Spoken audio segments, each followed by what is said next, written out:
question is, what is attachment?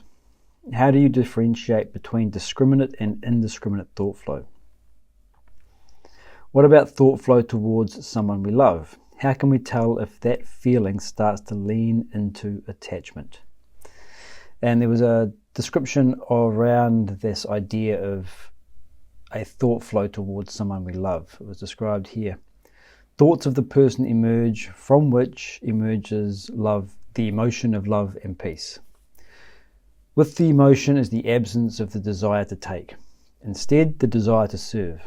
It seems that your love for them makes you happy, needs no reciprocation to make you feel whole.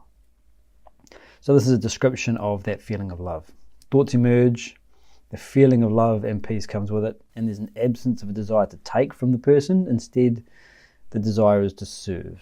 And it seems that your love for them itself makes you happy and doesn't need any reciprocation to make you feel whole. So a pretty good description of love. I think most of us would recognize that. So the question is asking specifically, what is attachment? What is discriminate and indiscriminate thought flow? And how can we tell if the feeling of love we have towards someone is beginning to lean into attachment? Okay, so I just want to cover a few basic concepts to start with that will hopefully help us as we go through these questions. The first is the distinction between objectivity and involvement. Okay, so this is something I've gone through plenty of times elsewhere. I'll go through this sort of relatively quickly. If there's any particular questions you have on any of these aspects, please feel free to ask me to double click and I'll expand on these. Objectivity is a point of view that we have within our experiences that is separate from the contents of awareness. The opposite of that involvement is to be embedded within the contents of awareness. Or another way to think of that is to say that we're fully identified with the contents. And the contents will be our thoughts, our emotions. We'll be captured by our thoughts. The example that I've often given in describing this is road rage. The person cuts you off in traffic and a thought and emotion is triggered. Now you can have the emotion of, say, frustration and be objective to it. You see the frustration arise in your personality and you just want to get home safely. You haven't got time for it. You just let it go. There's some objectivity. You're able to look at it. This is what we mean by a point of view separate from the contents of awareness. In this example, the contents of your awareness is the frustration and the thought. That road is full of terrible drivers. When you are involved in what comes up, you don't have that sense of being separate from it. You become it. Your sense of self is embedded in the anger and the frustration. The problem with this, of course, is that we lose our sense of individual freedom. And now whatever the contents of consciousness are demanding, that naturally follows through. So if I'm angry, then I will honk my horn, flip him the bird, maybe follow him for a little while and be aggressive on the road. Those choices aren't being made by me consciously or autonomously. They're being made for me by my anger. So the response is chosen for me. One of the other aspects of objectivity is that because we have this sense of being separate from the contents of awareness, it allows us self-reflection and metacognition. So self-reflection is asking ourselves questions in order to gain deeper insights. Metacognition is to think about our thought processes. Hence this word meta.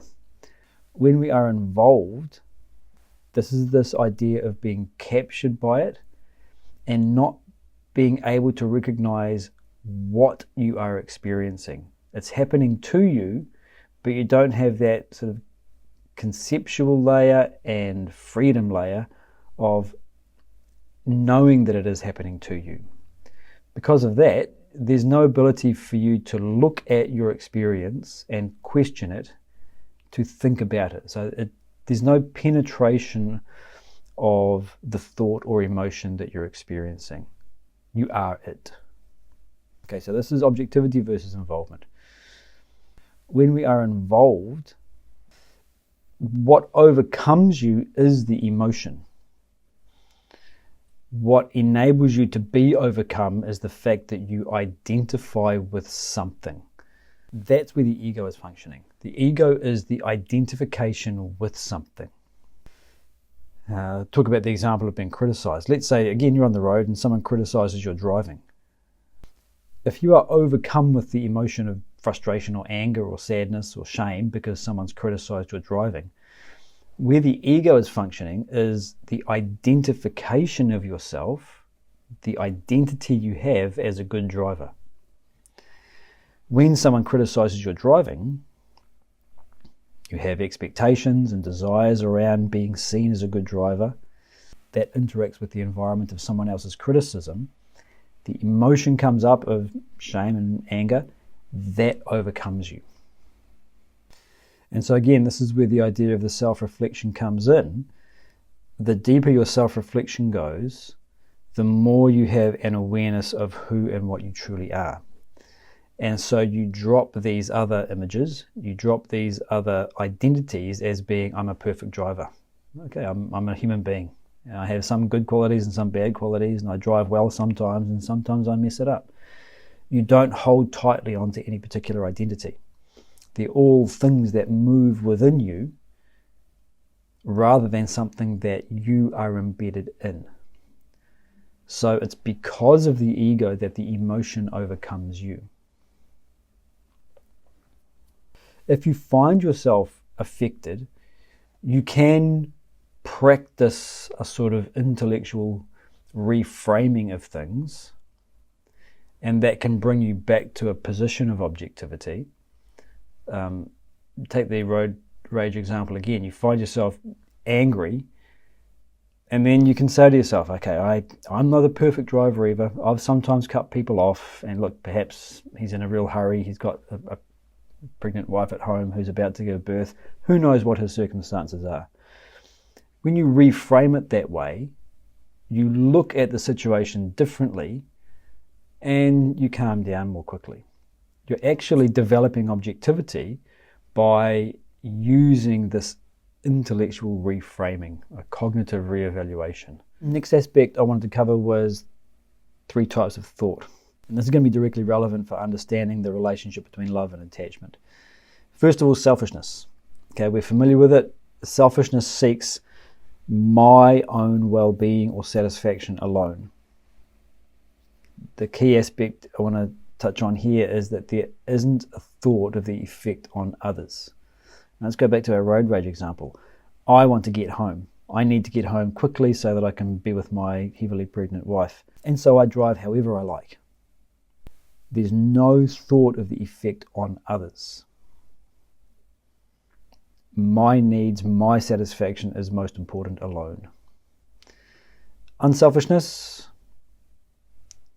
if you like, is the opposite in that it seeks the satisfaction or the well-being of others.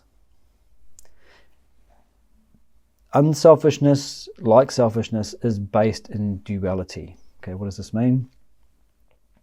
There is still the sense of me and you. We are inherently separate. I'm on the road and I've got important things. I don't care about you guys. There's still me and you. I'm in this family environment. I want you to thrive and flourish. There's still me and you. And even that unselfishness, if you think about the language that was just used, I want you to thrive and flourish, it still comes back to I want. What I'm doing is fulfilling my own needs, but this time it's a truer representation of reality, which is that our needs are all interconnected, and it's less egoic because the me that I'm talking about now includes you. It still has that sense of I want, but it's a much healthier form of the I want. It actually does gain you a deeper sense of satisfaction, wholeness, mental peace. Unselfishness is the sort of basic maintenance required for any kind of psychological or spiritual growth. But as I touched on, it's still based in duality. Selflessness seeks total well-being. Not yours, not mine, but rather to fit into the pattern of nature for whatever is most beneficial to the total environment. And it's based in non-duality, which is to say that there is no sense of separateness. It's not a me-you dichotomy now. There's just the current condition. So when we talk about our actions, especially in the context here of relationships, they tend to be a blend of selfish and unselfish. And it'll change over time. You know, sometimes you're feeling more unselfish, at other times the selfishness starts to rear its head again. But there's always this blend of your well-being, what I want for you, and what I want for me. So when it comes to the attachment, we can think of the attachment as that feeling of love, which we're going to get into next as well, combined with that sense of selfishness. I want something. I want something from this person, from this relationship, from this environment, whatever it is, that part of you is trying to grab from the circumstances. Directly answering the earlier question, indiscriminate and discriminate thought flow. Indiscriminate thought flow means that the mind flows on its own without any conscious direction from you or your intellect. There's no conscious choice of the target. I'm thinking about this because. Discriminate thought is the opposite, where the mind's target is directed by the intellect. And there's a beautiful quote in the Vedanta Treatise where he describes thinking as conscious thought force. So that you can think of as discriminate. You know what you're thinking about and you've consciously chosen that as your target.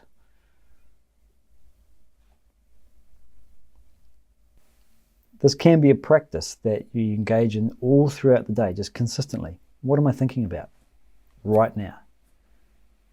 Sometimes you'll be sitting with a person and they'll say, "A penny for your thoughts." Well, what are you thinking about? And perhaps they've asked because your brow is furrowed or your shoulders are up, or you look sad. What are you thinking about? Ask yourself that question all throughout the day. What are you thinking about? And you'll start to see that you've had the target chosen for you. And how does all this relate to attachment? Attachment arises when there is that involvement. So we lack the objectivity. We're somehow fully identified with the circumstances. It arises from indiscriminate thought. And there's something that you're getting out of it.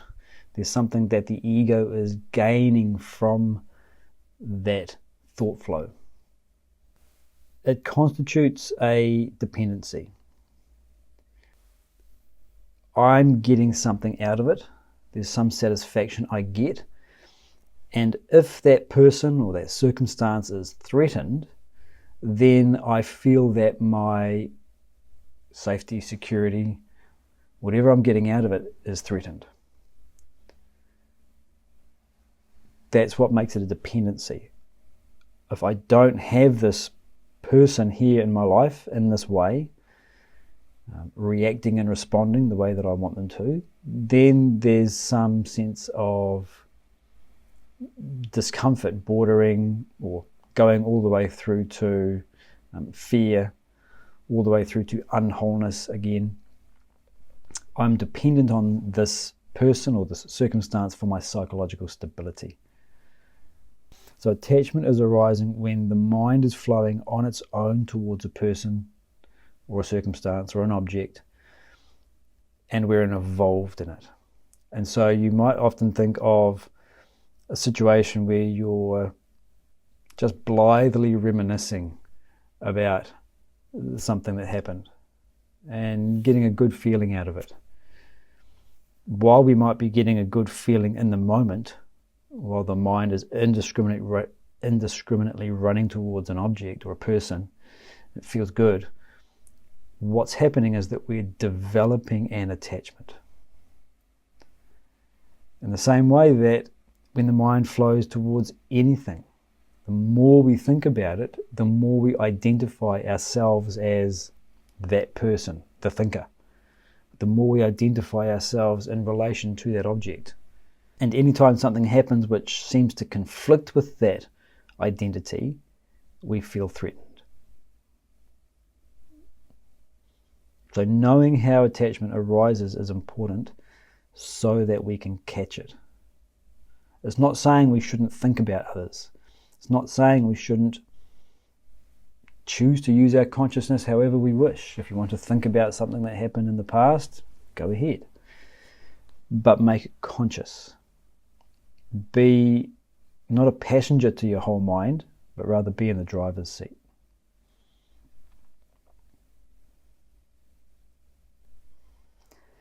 The other aspect to touch on here is to look at attachment as a natural phenomenon of the human mind. So this brings us now to the question of love rather than attachment. So in the same way that we had those three types of thought, selfish, unselfish, selfless, you can think of three types of desire, selfish, unselfish, selfless. So selfish love, there is this union of me and you. Okay, one of the ways that we think about love is as oneness, a wholeness, a singleness. So there is a union of me and you that's making it one, but that union is to serve my satisfaction alone. And again, it's based in duality. There's me and you. So the image here on the right hand side is a teddy bear. Okay, so think of it as immature love. You have a very young child and she has a beloved teddy bear. Now, there's nothing wrong with her at that level having selfish love towards her teddy bear. You can't expect a child to have the same perspective as an adult. She's perfect at her level of development.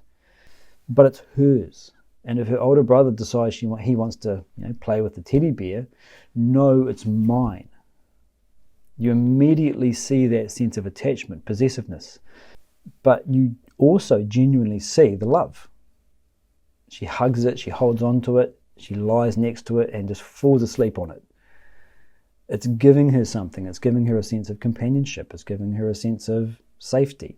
It's giving her comfort. She's getting something from it. And when someone else tries to take it away from her, that attachment is threatened. And it results in anger, frustration, tears, etc. So you can take that idea and start to self-reflect. As we were touching on, the key practice here is to be always looking inwardly to find where the ego is functioning. So do I have that attitude towards anyone in my life? Are they my teddy bear who gives me some sort of comfort? And the thought that someone takes them away fills me with dread?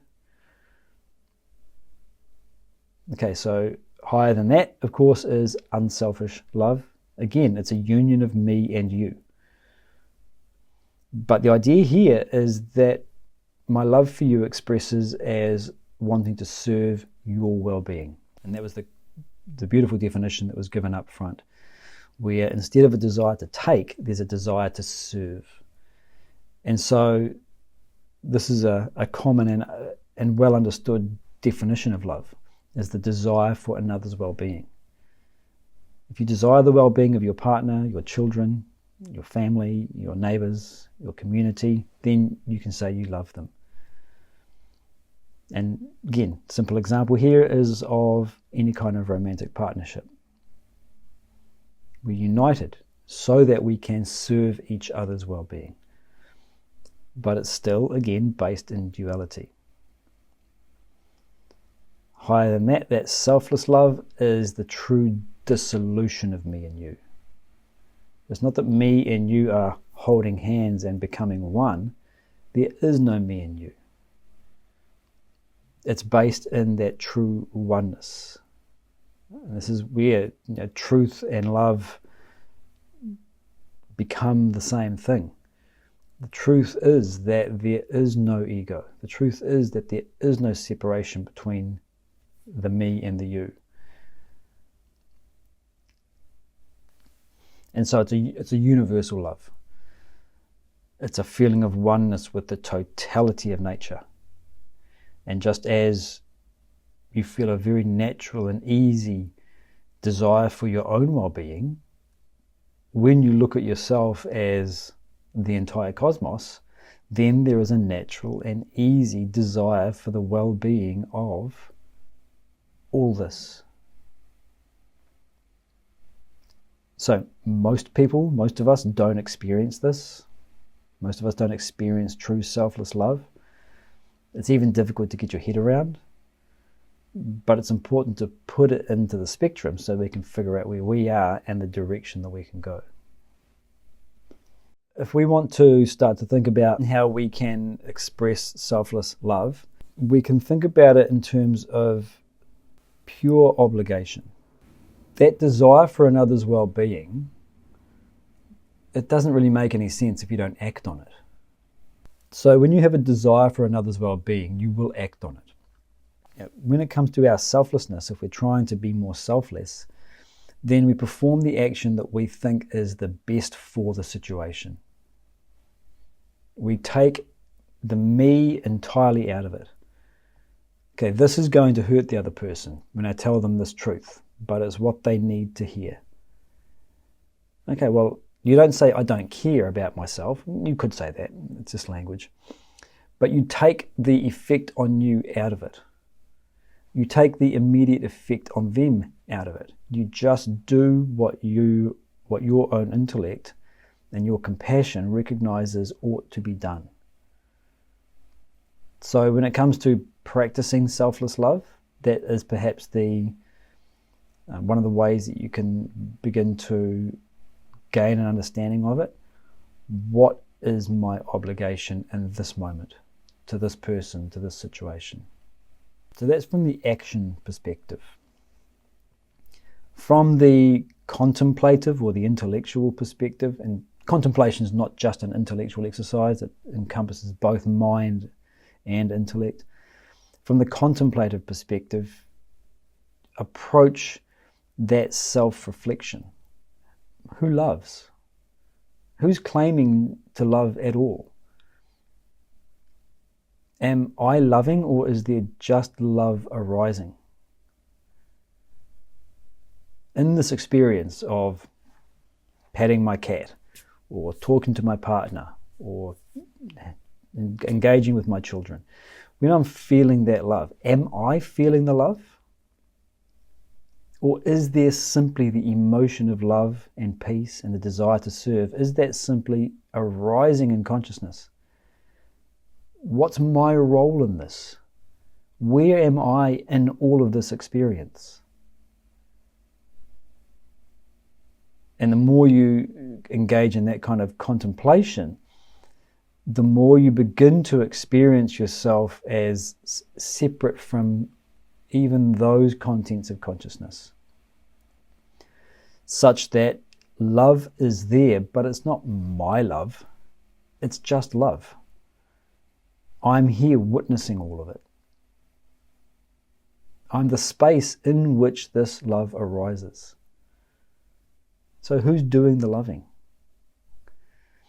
So there's two sort of complementary channels. One is purely active. What does this person, or what does this circumstance need? And let me do it if I can. And the other is contemplative. I'm claiming to love this person. Who am I? where am I in this love? And just have that sort of contemplative search. Okay, let's get into the questions again. What is attachment? Okay, so attachment is love that has been, if you like, the word that the Swami uses is vitiated or polluted by selfishness. It arises from indiscriminate thought flow. Now, how do I differentiate between discriminate and indiscriminate thought flow? If I know what I'm thinking about, if I've chosen the target, then it's discriminate. What about thought flow towards someone we love? How can we tell if that feeling starts to lean into attachment? Okay, so this was the crux of the question. It's only taken me, 40 minutes to get here. It's not a simple phenomenon, but we can start to look at it simply as a first approximation. The effect of our attachment is suffering. So it's important that we distinguish suffering from things like sadness, sorrow, grief, etc. These are just emotional states. Suffering implies that whatever the emotional state is for me, it's untenable. I don't want it, I don't like it, and I'm going to try and make it stop. We can't accommodate it. Also implicit here is the idea that we are identifying with the thought and the emotion. So there's the lack of objectivity. So this is the key ideas of suffering. That we are identifying with some unpleasant emotion and we believe that we are it. There's that lack of objectivity. Example that we always talk about when we're trying to understand the opposite is watching a movie. You go and watch a movie and it's a tragedy and you are heartbroken. You feel so sad, especially because you know it's based on a true story. But the sadness, the heartbreak that you're experiencing is tenable for you. It's okay because you're watching a movie. You are allowing yourself to feel the heartbreak. In fact, that's the reason that you pay your hard-earned money. So you're objective to it. There's no suffering. Now, the same level or an even lesser degree of sadness might feel like suffering to you in the real world because you lack the objectivity. So in terms of practical application of these ideas, how can we tell if that feeling starts to lean into attachment? By its fruits you will know it. Where am I affected? This is the point that we were making before. This idea of suffering and being involved in it, it's being affected by the emotions. Where am I captured by thought? Okay, if we go back to the example of road rage, the person who's in the experience of road rage is captured by their thought. We experience this sometimes when we are cogitating, ruminating on an experience. Okay, and the context here is someone that we love. So let's say your partner has done something. They've acted in a way that annoys you. You find yourself in some sort of inner monologue going on and on and on. You're captured by this loop of thought. You're thinking and thinking and thinking about it. The whole time, the more you think about it, the more upset you get. So you're captured by the thought, and the emotion that is coming with it is affecting you. And so to look to find if your love is leaning into attachment, or if it's becoming attachment, or more likely where you are attached. Because most of us don't experience true selfless love. And the person that we love, there is genuine love, there is that desire for their well-being, but there will also be in the mix, I want out of it. You could even say, I want to serve you. What if that person doesn't want what you have to offer? You're hurt. Why are you hurt? Because I was getting something out of it. I was getting I am serving. That was my identity. That was the thing I was attached to. And now when the person says, I don't need your service, I'm affected. I feel rejected and hurt. That indicates where I was attached. So you're looking for these negative emotional states that arise where we are involved. And you begin to question, where am I affected? Where am I captured by thought? And importantly, what might I be attached to? What might the ego be getting out of this? And what does a small improvement in that look like? And again, you don't have to have perfect answers to this question. The fact that you're asking it and getting some kind of answer. Again, treat everything as a first approximation. Start there. Once you have the understanding of these concepts and these ideas, when you see them practically working in your personality, to identify them is often, most of the time, enough. Just recognize this is the attachment. And when you see it, the objectivity allows you to step back from it. And especially if you are someone who is reflective by nature and you've started to think about these sorts of ideas, your own intuition will give you the right answer of what to do. It's as long as you are objective and as long as you are sincere in wanting to identify your attachment, when you do, you can trust that you'll have some idea of how to step back from it, either through a cognitive reevaluation, reframe it in a certain way, and by thinking about an action that is truly selfless. And what does that look like? How can I express that action? So again, to reiterate that point, really the practical application here for our daily life is that ability to turn the attention inwards and witness what's going on within your own consciousness. That contemplative mindset.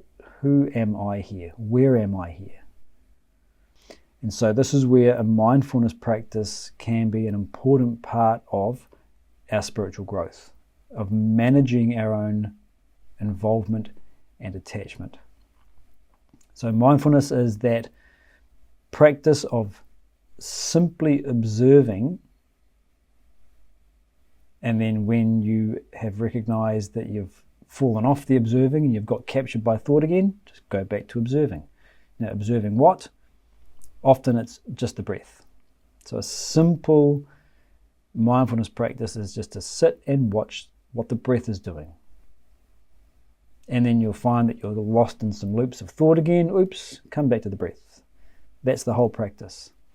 So I've had a couple of people talk about their mindfulness practice to me, and one said, I'm only happy with sort of about a minute or two of my mindfulness practice. If I say I'm only happy with 1 or 2 minutes of my mindfulness practice, then what it means is I've brought an expectation to the practice. I want to be able to witness the breath for the whole 10 minutes without break. That's not mindfulness. You've got a goal. You're judging whether or not you've reached that goal. That's not mindfulness practice. You're doing something else. You're practicing some kind of competition. If you want to do that, great, but don't call it mindfulness. I heard someone else say, I was going to do a mindfulness practice, but I was just tired and I wasn't up for it. Which again implies that there's some kind of effort needed to be put in to achieve some goal. No, it's not like that. Just watch the breath. It's simple. There's nothing to do. There's nothing to achieve. Watch the breath. Fall off the breath. Get back on it. The other aspect to touch on here is to look at attachment as a natural phenomenon of the human mind.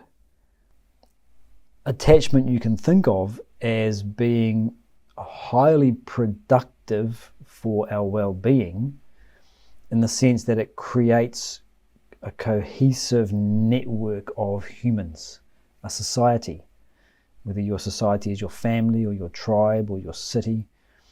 Because of attachment, I stick to you and you stick to me. And when we stick together, we're actually better able to survive. So attachment does have a very productive evolutionary benefit. But like all things, it's a trade-off. You gain something and you lose something. So can you start with the attachment and get that cohesiveness, and then keep the togetherness and drop the ego? You know, when you are making something, you might put clamps to hold it together while the glue sets. And then when the glue has set, you can take the clamps away. So you might start with attachment. I'm very attached to this person, I need them. And that attachment keeps you close. And the closeness allows the bonding. And when the bonding is there, you can drop the attachment safely, securely, because the love is truly there. So the reason I say this is because it's very easy to get into a sort of suppression or a self-criticism or a sense of defeatedness about making something that is so natural to our nature inherently bad, making an enemy out of yourself. This is the current condition. This is the joy and beauty of human beings. We get attached and we suffer. Can you look at even that objectively, like Romeo and Juliet? This is part of the human condition. Don't try not to be a human. Just try to be a better human, a more objective one.